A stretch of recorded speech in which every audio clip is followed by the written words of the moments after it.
اور حضرت عقبہ بن عامر رضی اللہ تعالیٰ عنہ فرماتے ہیں قال قلت یا رسول اللہ من نجات، اے اللہ کے نبی، حضرت عقبہ بن عامر نے عرض کیا اے اللہ کے رسول یا رسول اللہ من نجات، و نجات کس میں ہے، کامیابی کیسے ملے گی، نجات کیسے ملے گی، ایسا عمل بتا دیجئے جس سے بندہ دنیا اور آخرت میں نجات پا جائے۔ وہ کون سا کام ہے، کون سا عمل ہے جس کی وجہ سے ہم اس دنیا میں بھی اور آخرت میں بھی کامیابی حاصل کر سکتے ہیں؟ تو اللہ کے نبی صلی اللہ علیہ وسلم نے فرمایا امسک علیک لسانک، اپنی زبان کو روک لے، اپنی زبان کو روک لے کہ زبان جو ہے وہ فضول نہ چلا۔ اللہ کے نبی نے 3 چیزیں اس حدیث مبارکہ میں بیان کی اور بڑی مختصر سی،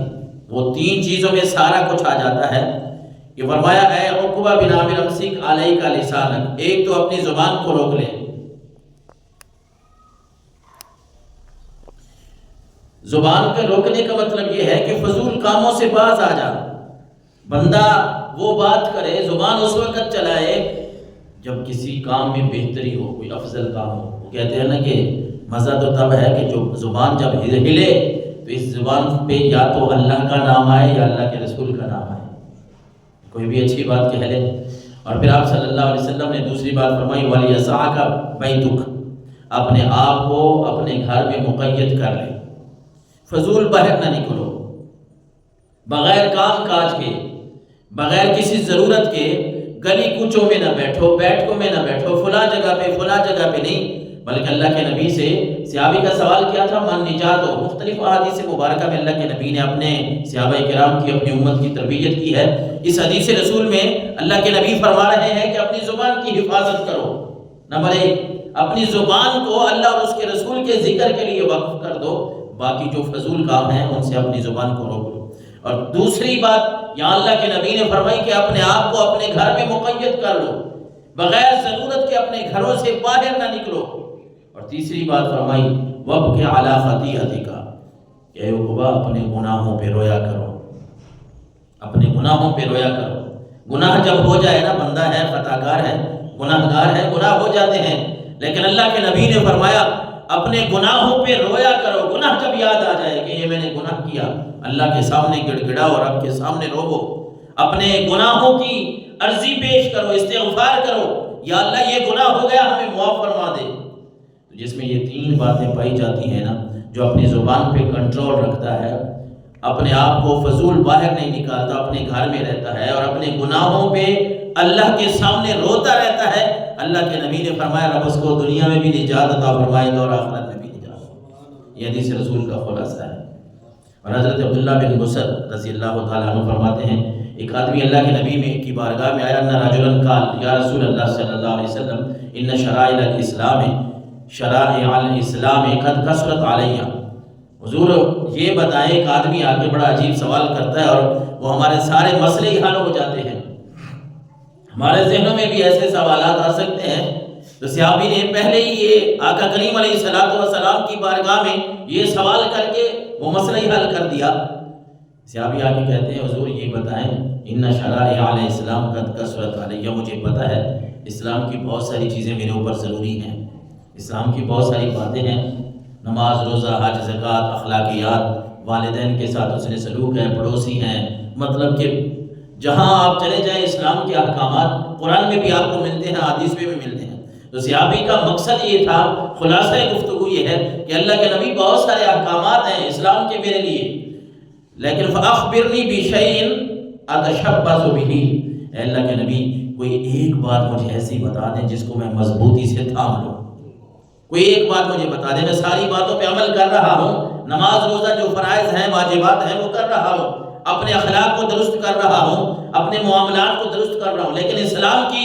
بہت ساری ایسی چیزیں ہیں، ایسے احکامات ہیں کہ بندہ ہے پھر آخر غلطی ہو جاتی ہے، تو کوئی ایک ایسی بات بتا دیں کہ جس پہ میں مضبوطی سے جمع رہوں۔ اللہ کے نبی صلی اللہ علیہ وسلم نے پتہ کیا فرمایا، کوئی لمبی لسٹ آپ نے اس کو نہیں دی کہ یہ کام بھی کرنا ہے، یہ کام بھی کرنا ہے، یہ کام بھی کرنا ہے، یہ کام، تو تب جو ہے یہ تیرے لیے یہ چیز بھی ضروری ہے۔ وہ فرائض اور واجبات کے علاوہ اللہ کے نبی صلی اللہ علیہ وسلم نے ایک ہی جملہ بولا، آپ نے فرمایا لا یزال لسانک رطبا من ذکر اللہ، کہ ہمیشہ اپنی زبان کو اللہ کے ذکر سے تر رکھ، ہمیشہ اپنی زبان کو رب کے ذکر سے تر رکھ۔ رب کا ذکر تو کرتا رہے گا، جتنے بھی اسلام کے شرائع الاسلام ہیں، اسلام کے احکامات ہیں، وہ اللہ تبارک و تعالی ہم سب کے لیے، جب ہم اللہ کا ذکر کریں گے، اسلام کے احکامات ہمارے لیے اللہ آسان فرما دے گا۔ ذرا جو جس بندے نے اللہ کا ذکر کرنا ہے وہ چوری کرے گا، وہ دھوکہ کرے گا، وہ کسی کے ساتھ کوئی دو نمبری کرے گا، فوراً دل میں بات آئے گی، یار ابھی تو میں اللہ کا ذکر کر رہا تھا، میری زبان پہ سبحان اللہ تھا، میں الحمدللہ کا ورد کر رہا تھا، میں اللہ اکبر پڑھ رہا تھا، میں لا حول ولا قوت پڑھ رہا تھا، ابھی میں کلمہ شریف پڑھ رہا تھا، ابھی اذان ہوئی ہے، میں نے اذان کا جواب دیا ہے، اس میں اللہ کا ذکر ہے، ابھی قرآن کی تلاوت کی ہے، اس میں اللہ کا ذکر ہے۔ غرضے کے دنیا داری کے ساتھ ساتھ، حلال رزق کے ساتھ ساتھ جو بندہ رب کے ذکر میں لگا رہتا ہے، اللہ تعالیٰ اس کے لیے آسانیاں پیدا فرما دیتا ہے۔ اس لیے جو رمضان المبارک کا مہینہ ہے نا، یہ ہمارے لیے رحمتیں اور برکتیں لوٹنے کا مہینہ ہے۔ اس میں ابھی سے ہم اپنی تیاری کریں، اللہ کا ذکر ہم اگر کرتے ہیں تو اس میں اضافہ کر دیں، کوشش کریں۔ تسبیح ہم ہاتھ میں پکڑتے ہیں نا، تسبیح پکڑنا ضروری نہیں ہے، یہ انسان کے